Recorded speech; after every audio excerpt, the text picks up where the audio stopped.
Class fifth, subject science. अपनी book अपने पास रखिए, कॉपी पेंसिल अपने साथ हमेशा रखा करिए। इसमें देख लीजिए, हम लोग पढ़ रहे थे respiration and reproduction in living things. इसमें हमने कर लिए थे 6 क्वेश्चन, हम कंप्लीट कर चुके हैं। इसमें आज हम करेंगे 7 क्वेश्चन से स्टार्ट। तो अपनी कॉपी अपने साथ रखिएगा आप भी। तो इसमें देख लीजिए, फर्स्ट जो क्वेश्चन हम कर रहे हैं आज वो है 7th वाले क्वेश्चन हमने करना है। What is vegetative propagation? तो मतलब वेजिटेटिव प्रोपेगेशन से आप क्या समझते हैं या क्या होता है? तो इसका आंसर हम लिखेंगे the methods of obtaining new plants from other parts are called vegetative propagation. इसको आप कॉपी में देख लीजिए। वेजिटेटिव प्रोपेगेशन क्या है? वेजिटेटिव प्रोपेगेशन में आपको समझाऊँ अगर, तो वेजिटेटिव प्रोपेगेशन का मतलब होता है कि नए पौधों को उगाना। किसकी मदद से? अदर पार्ट्स जैसे कि आपके रूट्स हो गए, स्टेम्स हो गए, जो हमने लास्ट पढ़ा भी था। रूट्स के थ्रू, स्टेम्स के थ्रू, लेयरिंग के थ्रू, लीव्स के थ्रू। तो ये क्या कहलाता है? Vegetative propagation. मतलब नए पौधों को उगाने की जो प्रक्रिया है उसमें अदर पार्ट्स की मदद लेना, ये कहलाता है vegetative propagation.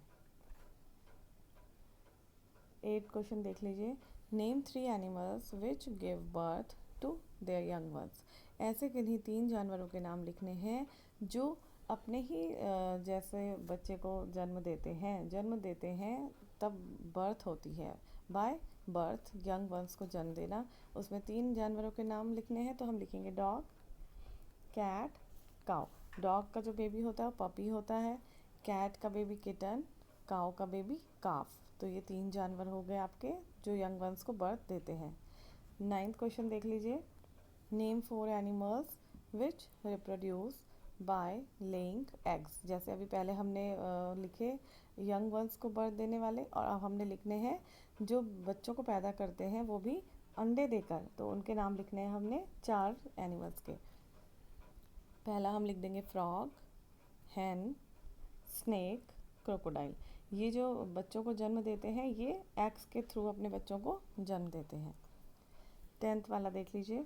How does a rose plant reproduce? जैसा हमने लेसन में पढ़ा था कि जो गार्डनर होता है वो क्या करता है, रोज़ प्लांट के स्टेम्स को छोटे छोटे स्मॉल पीसेस में कट करता है, फिर उसको सॉइल में रोप करता है, और उससे क्या होता है, रोज़ प्लांट उगते हैं। तो इसका आंसर हम लिखेंगे rose plant reproduce by cutting stem into small pieces. उसकी जो स्टेम्स होती हैं उनको छोटे छोटे पीसेस में कटिंग करके ही रोज़ प्लांट रिप्रोड्यूस होता है।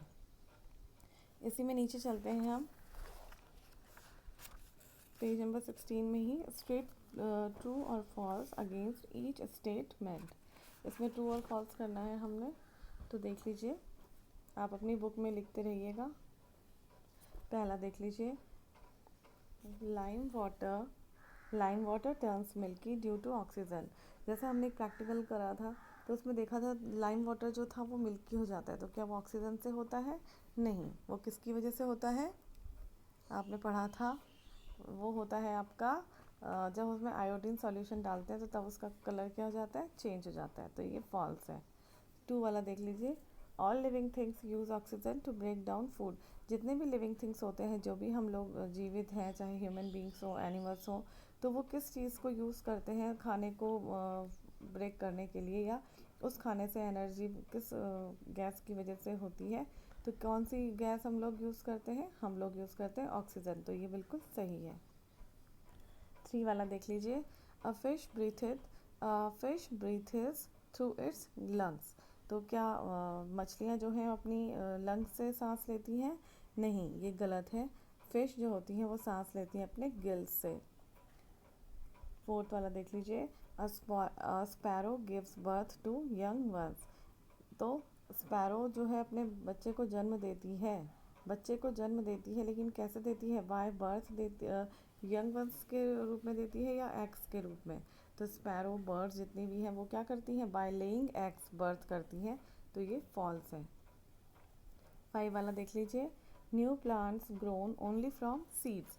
यहाँ पे बोला जा रहा है कि जो नए पौधे होते हैं वो केवल बीज के थ्रू उगते हैं।